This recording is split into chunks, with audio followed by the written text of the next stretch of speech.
Friends, it's me, Miss Mandy from the Braddock Carnegie Library, and it's Meatball! And we're back with a fun story time today. It's all about this weird weather we've had all week. Oh my goodness, it was hot and sunny, and then it was kind of windy, and then it was warm and sunny again, and then it was kind of cold, and then it was warm, and then it snowed! And then it was windy, and I think it's going to get sunny again, and then it's going to rain. And it's just so weird. The weather can't decide what it's going to do. So Meatball and I have just the perfect story for that today. But first, we're going to sing our hello song. Are we ready? All right. Let's start out with my hands say hello. My hands say hello. When I see all my friends, my hands say hello. What else is hello? Let's do our nose. My nose says hello. Boop.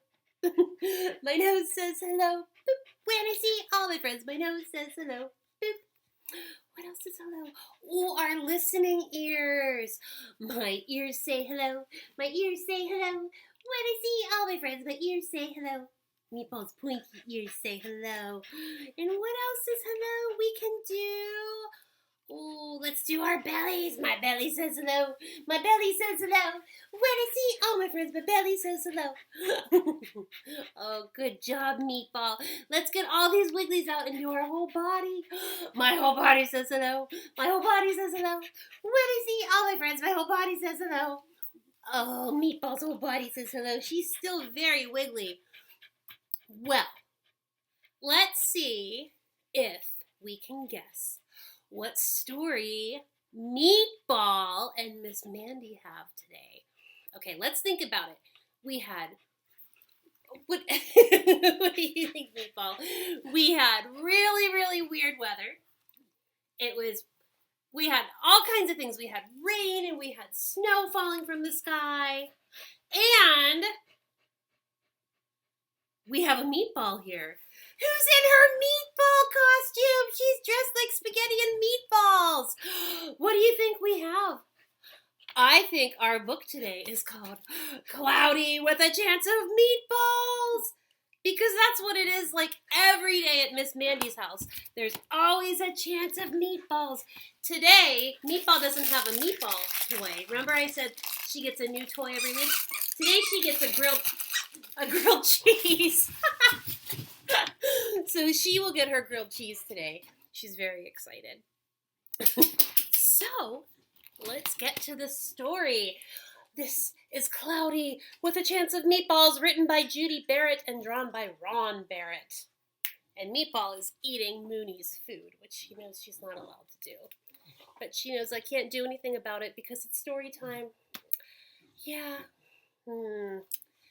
Oh, well. Well, on the front of the book, it looks like we have a grandpa, and he has an umbrella, and he's holding out a plate, and a meatball goes boink, boink, right off the plate. Wouldn't that be weird if meatballs fell out of the sky? I don't know. My meatball just likes to roll around on the floor and snort and get her belly rubbed. All right. Cloudy with a Chance of Meatballs.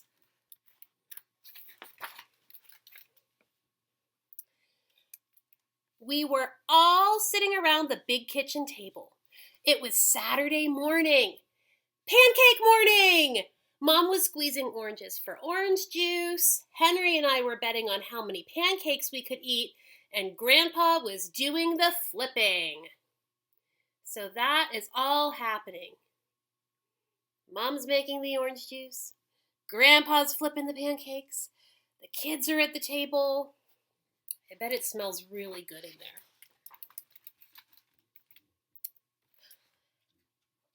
Seconds later, something flew through the air, headed toward the kitchen ceiling, and splat! Landed right on Henry. After we realized that the flying object was only a pancake, we all laughed, even Grandpa. Breakfast continued quite uneventfully.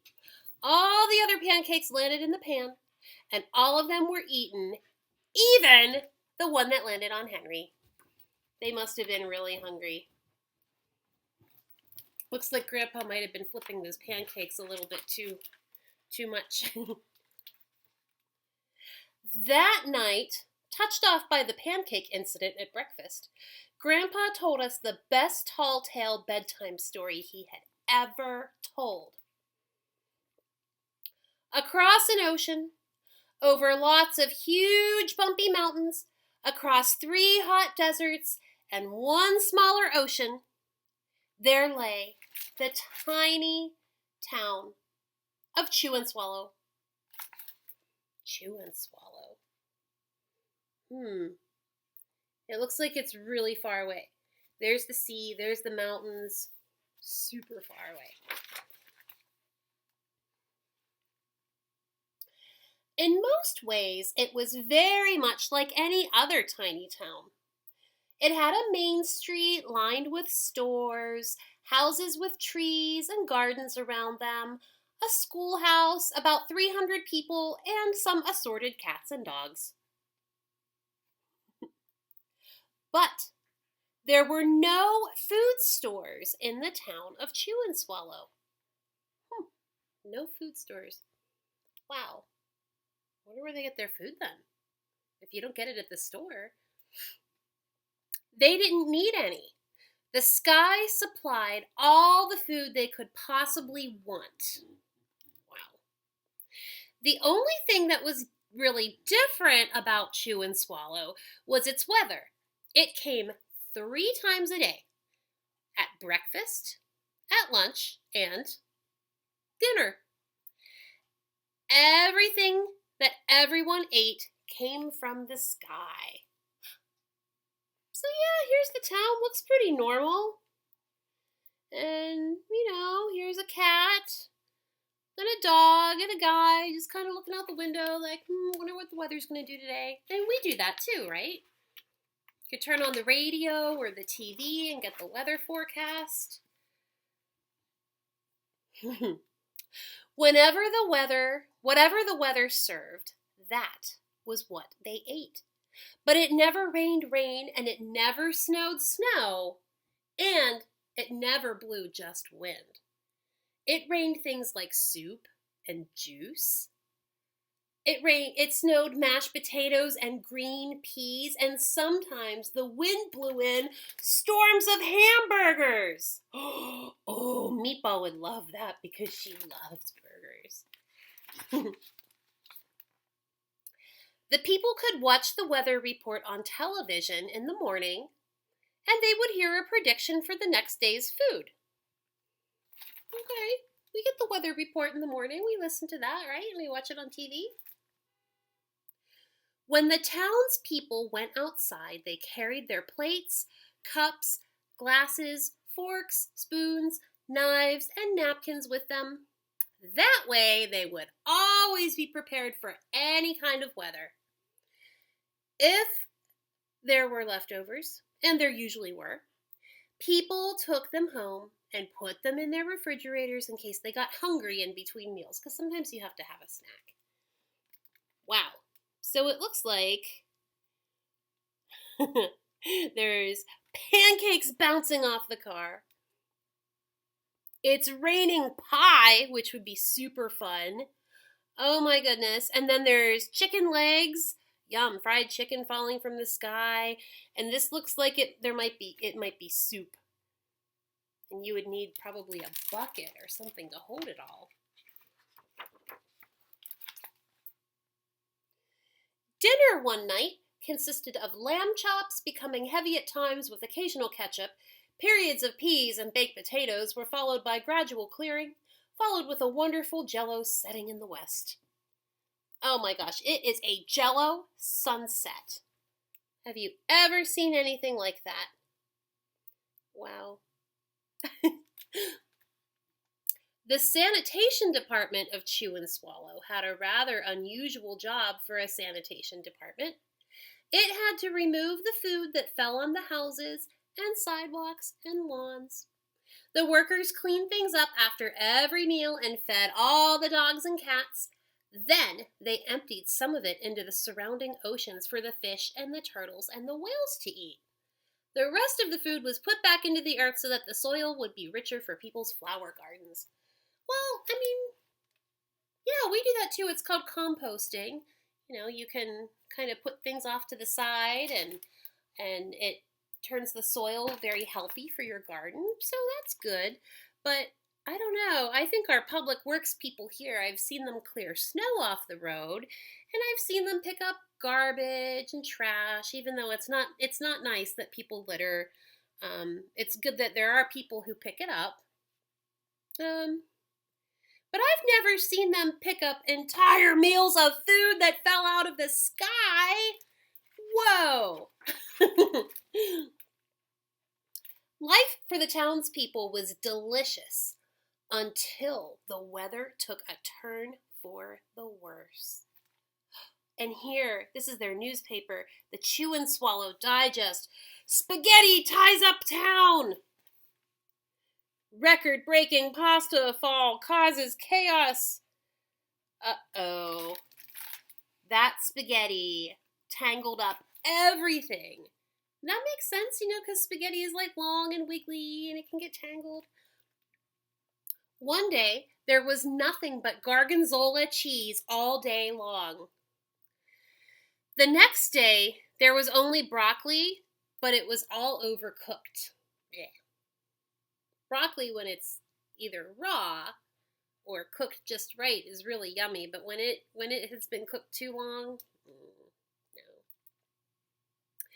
And the next day, there were Brussels sprouts and peanut butter with mayonnaise. Oh, and it looks like this guy here, his name is Floyd, and he's having a birthday party. And I don't know, that doesn't look like a very fun cake, does it? Mayonnaise and Brussels sprouts.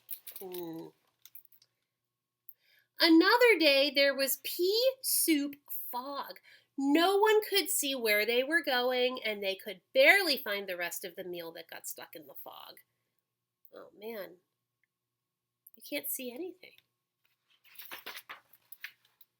Oh, what a mess. The food was getting larger and larger, and so were the portions. The people were so frightened. Violent storms blew up frequently. Awful things were happening. One Tuesday, there was a hurricane of bread and rolls all night long, and into the next day. There were soft rolls and hard rolls, some without seeds and some with seeds. There was white bread and rye and whole wheat toast. Most of it was larger than they had ever seen bread and rolls before. It was a terrible day. Everyone had to stay indoors. Roofs were damaged, and the sanitation department was beside itself. The mess took the workers 4 whole days to clean, and the sea was full of floating rolls and bread. Ugh! To help out, the people piled up as much bread as they could in their backyards. The birds picked at it a little bit, but it just stayed there and got staler and staler. Ugh, I bet it got moldy too. Ugh. There was a storm of pancakes one morning and a downpour of maple syrup that nearly flooded the whole town. A huge pancake covered the school. No one could get it off because of its weight, so they had to close the school. Look at that. You can't even see the skull. There's a big pancake on it. And I bet all that maple syrup was really super sticky. But I bet it smelled really good. Lunch one day brought 15-inch drifts of cream cheese and jelly sandwiches. Everyone ate themselves sick, and the day ended with a stomach ache. Well, I think that sounds like a pretty yummy sandwich, but if you eat too much of it, I think you get a tummy ache. Blech. There was an awful salt and pepper wind accompanied by an even worse tomato tornado. What would we call that? A tornado? People were sneezing themselves silly and running to avoid the tomatoes. The town was a mess. There were seeds and pulp everywhere. Ugh. Very ketchupy. The sanitation department gave up. The job was just too big. Everyone feared for their lives. They couldn't go outside most of the time. Many houses had been badly damaged by giant meatballs. Stores were boarded up, and there was no more school for the children. Look at this, friends. Oh my gosh, what do we see here? This is, oh my gosh, this is a cheeseburger that's almost smushing a man, and these are noodles that are just so big, and this man is tripping on them. This lady is about to get run over by a giant chocolate donut. The meatballs crash through this roof here. There's a big old piece of pizza that's just like against the building. There's bacon. There's pork chops. Oh my gosh, tons of ice cream. That looks good, but it's melting. Oh no, and here's a pickle, and it just went floop right through that house. Oh boy, their town is really ruined.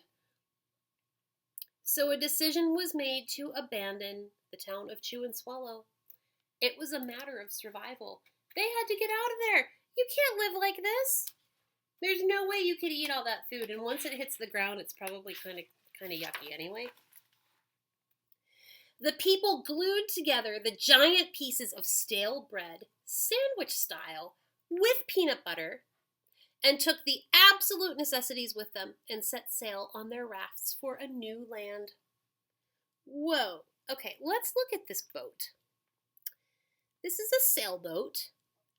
The sails are made of pizza and Swiss cheese. There is a bacon flag on top. A sandwich. Oh my goodness, here's a shark. Looks like it's taking a bite out of that. That was a lot of work, but look at all this other weather coming. Oh my goodness, there's hoagies and grapes and more meatballs. Oh my gosh, they better get out of there before all of those meatballs start raining down. Oh. After being afloat for a week, they finally reached a small coastal town which welcomed them. The bread that they sailed on, they made the boat out of the bread, remember? The bread had held up surprisingly well enough for them to build temporary houses for themselves out of it. Look at these toast houses! Whoa! The children began school again, and the adults all tried to find places for themselves in the new land. The biggest change they had to make was getting used to buying food at a supermarket. They found it was so odd that food was kept on shelves, packaged in cans and boxes and bottles. Meat that had to be cooked was kept in large refrigerators. Nothing came out of the sky except rain and snow. This was very strange for them. The clouds above their heads were not made of fried eggs. No one ever got hit by a hamburger again. Well, I guess that's good, right? You wouldn't want to get punked in the head with a hamburger. And nobody dared to go back to Chew and Swallow to find out what happened to the town. They were too afraid. Henry and I were awake until the very end of Grandpa's story. I remember his goodnight kiss. That is a pretty awesome goodnight story, isn't it?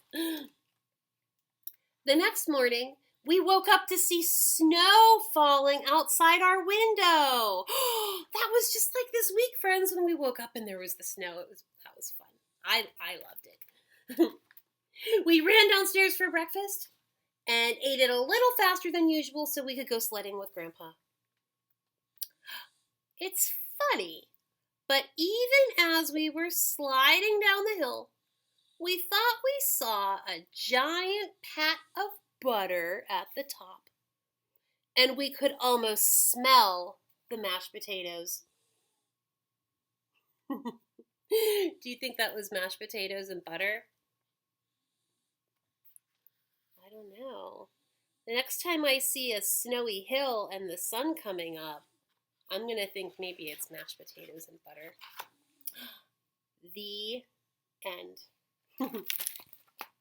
Well, that was a long story, but it was a pretty silly story. I think it's fun.